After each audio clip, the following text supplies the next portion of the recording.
The Electoral Commission has scored a victory in the High Court today after Justice Eldad Mwangusha dismissed a petition by the FDC party to compel the polls body to issue voters' cards. The petition was filed by lawyer Wandero Gallo on behalf of the FDC party on December 22nd last year.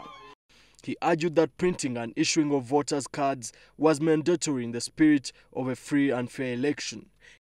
He feared that it would be a gross abuse of voters' rights if they were not issued voter cards.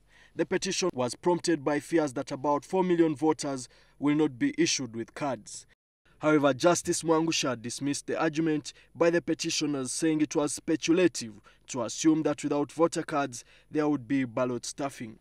He ruled that even without a voter's card, one can vote as long as his or her name is in the voters' register.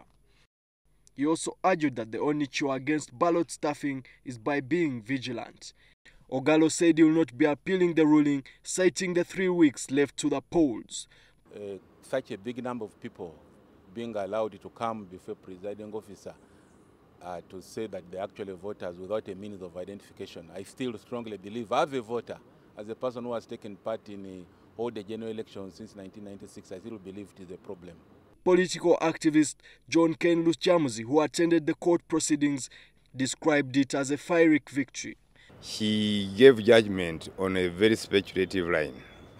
There must have been standards set in the Constitution on what the Electoral Commission is supposed to do.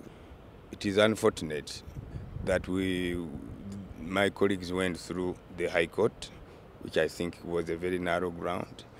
I wish they had applied their case through a petition in the Constitutional Court.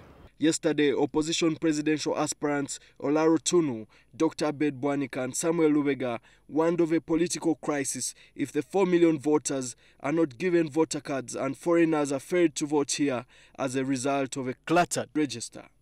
Emam Taiziwa, NTV Tonight.